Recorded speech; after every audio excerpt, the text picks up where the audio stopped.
เดี๋ยวจังหน่อยเราสิพาไปย่างพี่น้องเลยว่ามันหนาวซ้ำนี้เพิ่นสิอยู่จังไหนรัสเซียพี่น้อง-22 องศาสำหรับเมืองนี้จูเม่นพี่น้องเลยหนาวแห้งหลายช่วงนี้พี่น้องเลยไปโรงเรียนนี่จนสั่นแต่ละเช้าน้ำเป็นน้ำแข็งต่างเยี่ยมในหอพักโรงเรียนเอาพี่น้องเอ้ย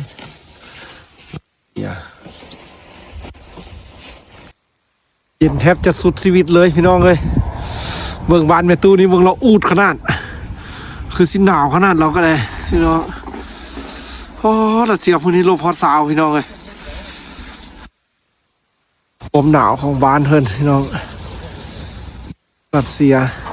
หนาวโอ้หนาลายปักก็เลิกเฮียนพี่น้องเลยบ้านแม่ตู้นี้มาแต่ละมือมาเฮียนนี่เห็นเราอันลูกมาอนามัยหน้าบ้านตลอดพี่น้องเลยวันนี้ตอนกำลังเลิกเฮียนเขากำลังพอดีย่างผ่านมาพอดีเห็นเราคือสิหนาวขนาดพี่น้องเลยอูดขนาด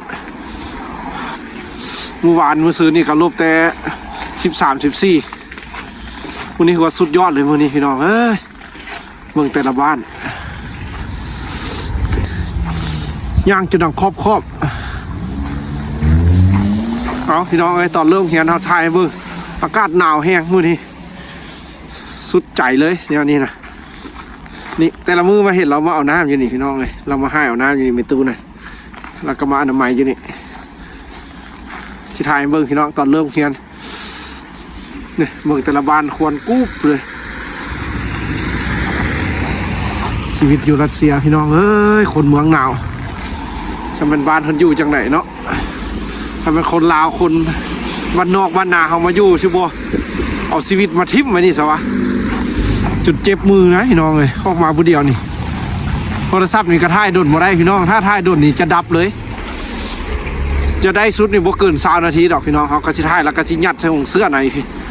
เพราะว่ามันเย็นมันจะดับพี่น้องเลยเอารัสเซียพี่น้องเลยแห้งหนาวไปติ๊กมือนี่เอาขอบใจพี่น้องเด้อที่มาเบิ่งเขาชีวิตอยู่รัสเซียพี่น้องเลยเมืองหนาวบ้านเพิ่นสุดยอดใครเคยสัมผัสได้อากาศไอ้ลบนี่เบิ่งรถจนมาคนกุบ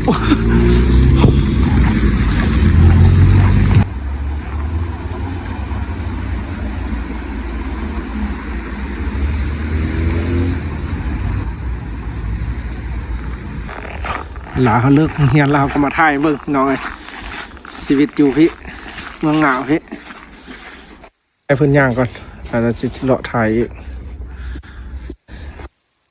คนก็บ่ค่อยจะออกมาหรอกพี่น้องในช่วงนี้นะวันหนาวพี่น้องไอ้ใครก็ได้อยู่แต่บ้านแต่ซ่องเลิกเวียกเลิกงานแล้วก็เข้าเฮือนอันนี้ถือว่าเขาเลิกเฮียนแล้วออกมาแล้วกันเลยมาย่างถ่ายพี่น้องเบิ่งก็บ่ได้ไกลจากเฮือนพี่น้องเลยประมาณลักป่ายคนได้ย่างเขาก็มาอยู่ดนบ่ได้ดอกพี่น้องมันหนาวอยากให้พี่น้องได้เห็นว่าอยู่ที่ตอนอากาศลบพี่น้องเลยว่าลบฮอต22 องศาพี่น้องเอ้ยลองท่าเบิ้งพี่น้องเลยว่าเมืองนี้สิลบฮอตซ้ำใดเขาก็สิท่าให้เบิ้งเด้อพี่น้องเลยว่าลบสูงสุดสิเท่าใดเมืองนี้พี่น้องเลยเมืองจูเว่นนี่หรือว่านี่เป็นแถวในหมู่บ้านของเขาเจ้าพี่น้องเลยเอาปัญญาออกมาถ่ายให้เบิ้งปัญญาอากาศที่ติดลบกับชีวิตที่มาอยู่พี่น้องเลย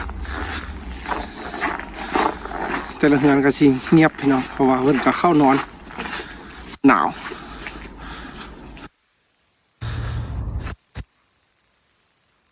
ความเย็นความหนาวพี่น้องเลยชีวิตในหมู่บ้านของเขาเจ้าค่ำคืนที่เย็นหนาวอากาศติดลบพี่น้องเลยก็จะเงียบสงบแบบนี้รัสเซียพี่น้องเลยบ้านชาวเมืองกันชีวิตของเขาเจ้าเด้อนี่นะพี่น้องเลยดินแดนรัสเซียที่มีแต่ความเงียบเหงาในฤดูหนาวพี่น้องเลยจะมีตึกแด แล้วก็จะมีเป็นแบบหมู่บ้านได้พี่น้องเลยแต่ละเรือนก็สิมันดังไฟอูดพี่น้องเลยเพื่อให้ความอบอุ่นอยู่ข้างในอันนี้ถ้าว่าเป็นแบบในหมู่บ้านก็เพิ่นก็สิบ่มีแอร์ร้อนหั่นพี่น้องเลยจะบ่มีแก๊สมีก๊าซนะท่อความร้อนมันก็จะใช้ดังไฟเอาพี่น้องเลยอันนี้ถือว่าเขามาถ่ายให้เบิ่งตอนที่อากาศลบหลายพี่น้องเลยว่าสมควรเลยในช่วงนี้พี่น้องเลยอากาศลบวันน่าจะฮอต5-6 มื้อคุณแหละพี่น้องถ้าเบิ่งถ้าอากาศสิเปลี่ยนแปลงไปบ่ อันนี้ถือว่าในเขตแถวหมู่บ้านพี่น้องเลยเราก็จะมาถ่ายให้เบิ่งแล้วก็มีตึกมีอย่างได้พี่น้องเลยปนเปกันไปบ้านเพิ่นก็จะเป็นประมาณนี้พี่น้องเลยรถรางบ้านเพิ่น ถือว่าเขาย่างออกมานี่พี่น้องเลยเขาย่างออกมานี่ก็จะเป็นทางหลวงพี่น้องเป็นทางหลวง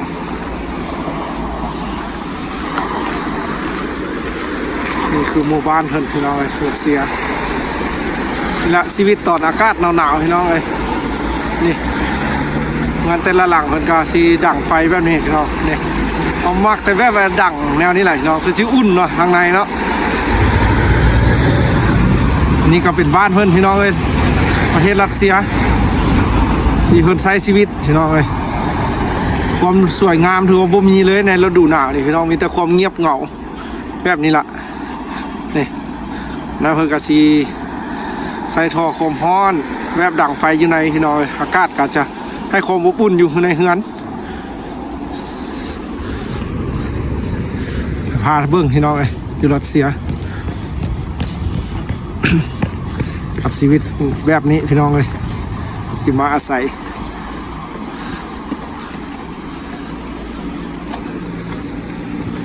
อันนี้คือเป็นเส้นทางที่จะไปเฮือนพี่น้องเลยย่างไปเฮือน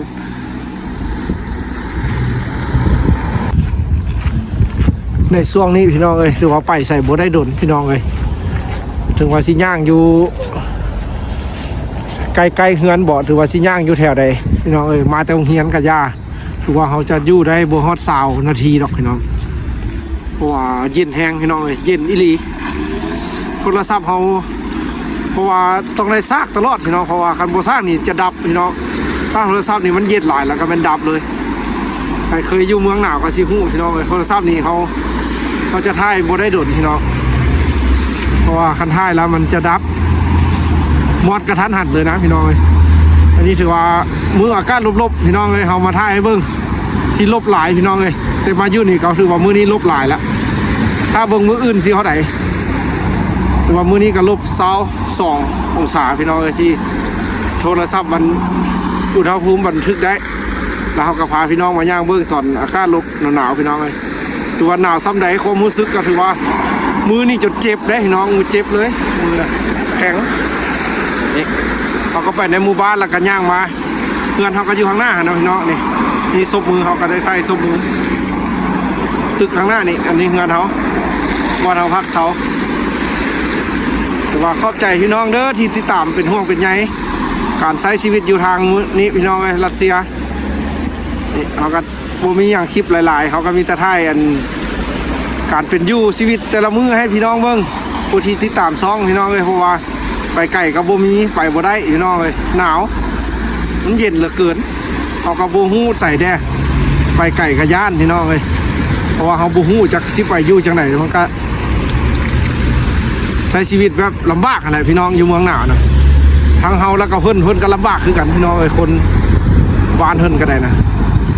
วันหนาวพี่น้องไปมาก็ยากยุ่งยาก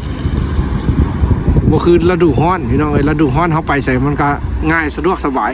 อันนี้เขาไปแล้วสมมุติเข้าเฮือนบ่ได้นี่โหยุ่งเลยพี่น้องเลยเอาบายบายเจอกันใหม่คลิปหน้าเด้อพี่น้องเลยสำหรับคลิปนี้มื้อนี้เขาก็มาย่างถ่ายให้พี่น้องเบิ่งนี่ถือว่าหนาวสุดแหละพี่น้องเลย-2 องศาอากาศ-2 องศาพี่น้องเอ้ยเขาก็มาแต่โรงเรียนนี่มื้อนี้สมกันเนี่ยก็ลาบหำลาบหำงัวพี่น้องเอ้ยคนรัสเซียบ่กินหำงัวกิโลนึงละ20,000 นึงแหละพี่น้องเอ้ย